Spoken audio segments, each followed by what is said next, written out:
कक्षा 9वीं के विद्यार्थियों को अध्याय 12 से आईएमपी प्रश्न बता देता हूँ। तो चलो देखते हैं अध्याय 12 में क्या है, कार्य एवं ऊर्जा दिया हुआ है। तो इस अध्याय में कौन कौन से आईएमपी प्रश्न है देख लेते हैं।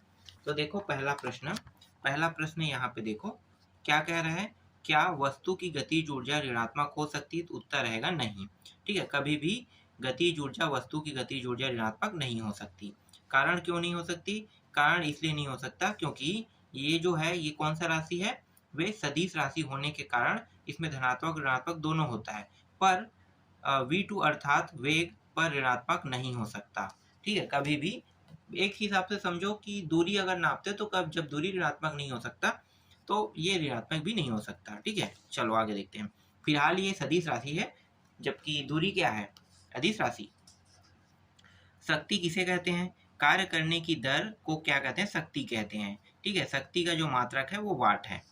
वाट शक्ति को परिभाषित कीजिए। तो देखो एक वाट जो मतलब कोई व्यक्ति 1 सेकेंड में 1 जूल कार्य करता है तो ऊर्जा उपयोग की दर 1 जूल प्रति सेकेंड होगी तथा शक्ति जो है एक शक्ति होगी या एक कार्य कह सकते हो इसे। ठीक है, एक डब्लू मतलब वर्क बोल रहा है, एक वर्क होगा।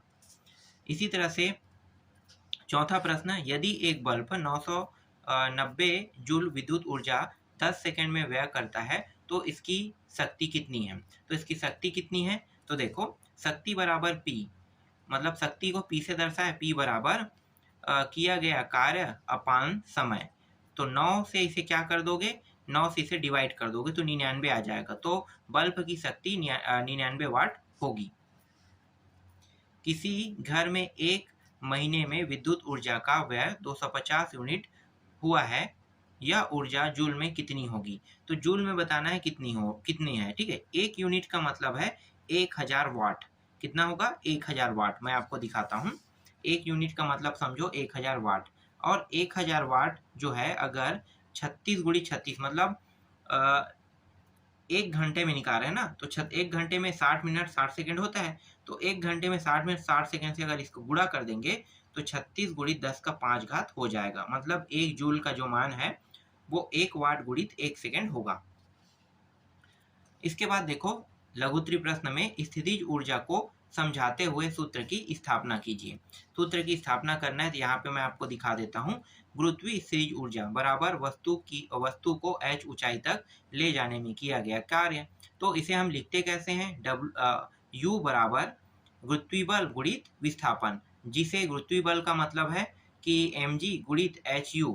ठीक है, h तो U बराबर m बराबर g। स्पष्ट है कि वस्तु h ऊंचाई से पृथ्वी पर गिरती है तो उसकी स्थितिज जो ऊर्जा है वो घटेगी, अर्थात स्थितिज ऊर्जा में mgh कार्य मिलेगा।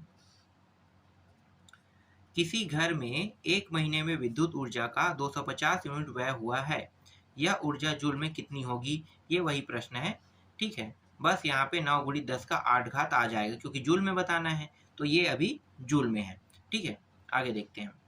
इसके बाद देखो किसी ट्रक को रोकना ज़्यादा सहज होगा कम सामान से लदे या अधिक सामान से लदे। मतलब सबसे आसानी से कौन सा रुक सकता है, जिसमें कम सामान है या ज़्यादा सामान है? तो चलो इसका उत्तर देखते हैं। मुझे पता है लेकिन इसके हिसाब से क्या कह रहा है एक बार देख लेते हैं।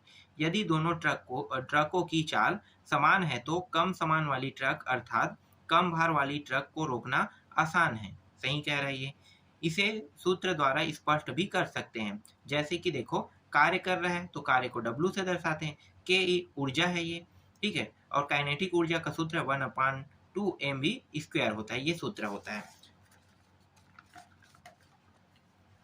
इसके बाद चौथा प्रश्न देखो, क्या रबड़ की गुलेल से पत्थर फेंकने की क्रिया को समझा सकते हैं? मतलब समझा सकते हैं पूछ रहे हैं। बिल्कुल समझा सकते हैं।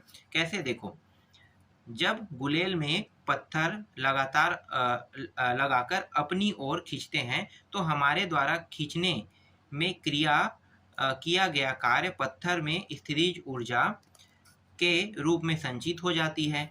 जब पत्थर को गुलेल से छोड़ते हैं तो वह स्थितिज ऊर्जा गतिज ऊर्जा में परिवर्तन हो जाती है, जिसके कारण पत्थर गतिशील हो जाता है। आगे देखो, इसके बाद देखो यहाँ पे है किसी पिंड पर 8 न्यूटन का बल आरोपित करने पर वह बल की दिशा में 4 मीटर विस्थापित हो जाता है। इस क्रिया में किए गए कार्य की गणना करें। किए गए कार्य की गणना करने जैसे कि कार्य W से दर्शाते हैं, ठीक है, बल को F से और बल की दिशा को D से दर्शाते हैं, जिसे विस्थापन कहते हैं। तो 8 गुणी 4 दिया है, तो 8 गुणी 4 मतलब 4, 8 और 4 दिया है, इसको गुणा कर दो तो 32 आ जाएगा। तो किया गया कार्य क्या होगा? 32 जूल होगा। इसके बाद देखो, ये भी सेम वैसे ही प्रश्न है ना। एक व्यक्ति यदि 6 सेकेंड में 15 एन का बल लगाकर बॉक्स को 8 मीटर दूर तक विस्थापित करता है तो उसकी शक्ति की गणना कीजिए। तो कार्य अपान समय बल गुणित विस्थापन अपान समय। तो बल 15 है, 8 जो है विस्थापन है और 5 6 समय है। तो जब भाग के इस तरह से हल करेंगे तो 20 वाट आ जाएगा उत्तर। इसके बाद देखो, कार की गतिज ऊर्जा में कब अधिक परिवर्तन होगा? जब कार का वेग 10 ms से 20 ml से मतलब मीटर प्रति सेकंड हो जाए या जब कार का वेग 20 ms से 30 ms हो जाए। ठीक है, तो उत्तर क्या लिखना है? तो देखो उत्तर दिखाता हूँ, ये काइनेटिक एनर्जी है, इसको हल करते जाना है, हल करते जाओगे तो ये आसानी से उत्तर आ जाएगा। ठीक है, यहाँ तक के। दूसरा प्रश्न देखो, यदि वस्तु का द्रव्यमान व वेग दूसरी वस्तु के द्रव्यमान व वेग का दुगना हो तो उनकी गतिज ऊर्जा का अनुपात क्या होगा? गतिज ऊर्जा का अनुपात क्या होगा? तो इसका उत्तर मैं आपको दिखाता हूँ। ठीक है, यहाँ से यहाँ तक और थोड़ा सा और है यहाँ तक। ठीक है, तो यहाँ पे कंप्लीट है। E1/E2 बराबर 8/1 प्राप्त होगा। किसी वस्तु की गतिज ऊर्जा से क्या तात्पर्य है? तो गतिज ऊर्जा से क्या तात्पर्य है, तो इसका भी उत्तर मैं आपको दिखा देता हूँ। ठीक है, यहाँ तक देखो, क्या प्रश्न है? किसी वस्तु की गतिज ऊर्जा से क्या तात्पर्य है? तो गतिज ऊर्जा से क्या तात्पर्य है? तो देखो, गति जो होता है ना, उसके बारे में बताना है। तो ये यहाँ तक के आपको देखना है और है इसका आधा हिस्सा यहाँ तक के। ठीक है, आगे देखते हैं। v वेग से गतिशील किसी m द्रव्यमान वस्तु के गतिज ऊर्जा 1/2 mv² है। यदि इसके वेग का दोगुना कर दिया जाए तो इसकी गतिज ऊर्जा कितनी होगी? गतिज ऊर्जा कितनी होगी? तो इसका उत्तर मैं आपको दिखाता हूँ, ये रहा, बस इतना ही है। ठीक है, गतिज ऊर्जा को k से दर्शाते हैं। ठीक है, काइनेटिक ऊर्जा इक्वल 1/2 mv²। तो ये जो है इसका सूत्र है। सूत्र में क्या करेंगे? यहाँ पे देखो v1 कर दिया है ना, तो 2a, तो v1 के जगह में क्या रखेंगे? जहाँ पे इसे v1 बनाएंगे तो ये जो 2a है यहाँ पे रख देंगे, तो 2a का इसका वर्ग 4 है इस तरह से, और ये हल होगा तो 4 गुणित e प्राप्त हो जाएगा। ठीक है, आगे देखते हैं। देखो यहाँ पे ABCD के पुस्तक की स्थिति ऊर्जा ज्ञात करें। ठीक है, तो देखो यहाँ पे आपको एक चित्र दिखाई दे रहा है। अब चित्र को देखकर क्या बता सकते हो कि ये गतिज है कि स्थितिज में है? तो ये स्थिति में रहेगा ना, क्योंकि स्थितियों की बात कर रहे हैं। तो स्थितिज मतलब क्या क्या कंडीशन हो सकता है? तो जो चल नहीं सकता वो तो स्थिति ही रहेगा, मतलब स्थिर ही रहेगा। ठीक है, स्थिर ऊर्जा में डालेंगे उसे। तो आधा उत्तर मैं आपको दिखाता हूँ, ये रहा। स्थिर ऊर्जा के बारे में आपको लिखना है, तो ये सारी टॉपिक ही लिखना है और इसका सलूशन जो है ये रहेगा। ठीक है, इसके बाद देखो छठवां प्रश्न है, ये रहा छठवां प्रश्न। छठवां प्रश्न का उत्तर मैं आपको दिखा देता हूँ यहाँ तक के। ठीक है, और सातवां प्रश्न देखो, धनुष बाण चलाने वाला लिखा हुआ है यहाँ पे। धनुष बाण चलाने की क्रिया में तीर को धनुष में लगे तार अथवा रबर पर रखकर पीछे की ओर क्यों खींचा जाता है? तो इसका कारण बताना है। तो यहाँ पे स्पष्टीकरण दिया हुआ है क्यों ऐसा करते हैं।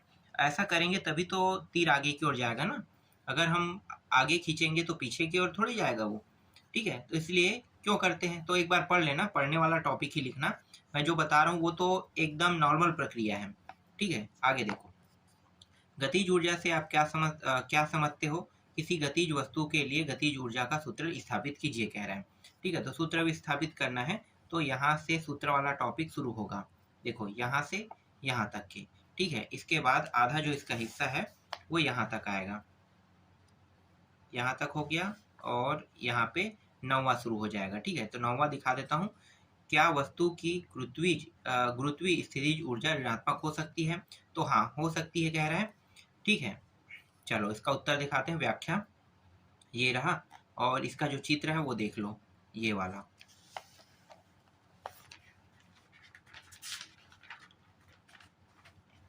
और ये रहा इसका आधा हिस्सा। ठीक है। 10वां प्रश्न देखो, ऊर्जा संरक्षण का नियम क्या है? तो ऊर्जा संरक्षण का नियम वही, ऊर्जा उत्पन्न नहीं किया जा सकता, नहीं नष्ट किया जा सकता।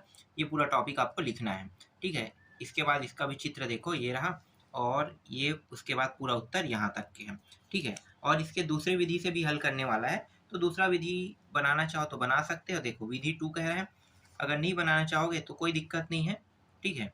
दूसरा विधि फिर भी मैं आपको दिखा देता हूँ, ये रहा और ये रहा। अब यहाँ पे देखो बी वाला ऑप्शन है, मतलब बी वाला टॉपिक है, मुक्त रूप से गिरते एक पिंड की स्थितिज ऊर्जा लगातार कम होती जाती है, क्या यह ऊर्जा संरक्षण नियम का उल्लंघन करता है? कारण सहित स्पष्ट करे कह रहे हैं, यहाँ तक, और इसका जो कुछ हिस्सा है यहाँ तक के, ठीक है, ये रहा।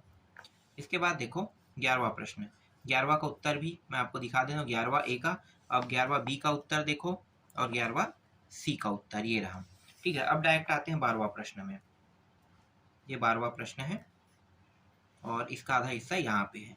फिर 13वां प्रश्न में आते हैं, देखो 13वां प्रश्न यहाँ पे है, ठीक है, यहाँ तक, और इसका थोड़ा सा हिस्सा यहाँ पे है। और 13वां का और है ना, 13वां में ऐसा नहीं कितना में कंप्लीट हो जाएगा, ये रहा 13वां का थोड़ा सा और हिस्सा। फिर 14वां प्रश्न देखो, ये रहा 14वां प्रश्न, इसका उत्तर दिखा देता हूँ, ये सब गणितीय प्रश्न है अब।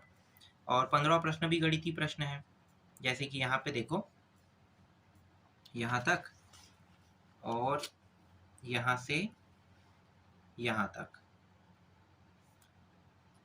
ठीक है। अब 16वां देखो, 16वां प्रश्न यहाँ पे है, यहाँ से यहाँ तक, और इसके बाद लास्ट जो टॉपिक है, ठीक है, अंतिम टॉपिक दिखा रहा हूँ मैं, यहाँ तक के, ठीक है। तो यहाँ पे पूरा कंप्लीट हो गया ये,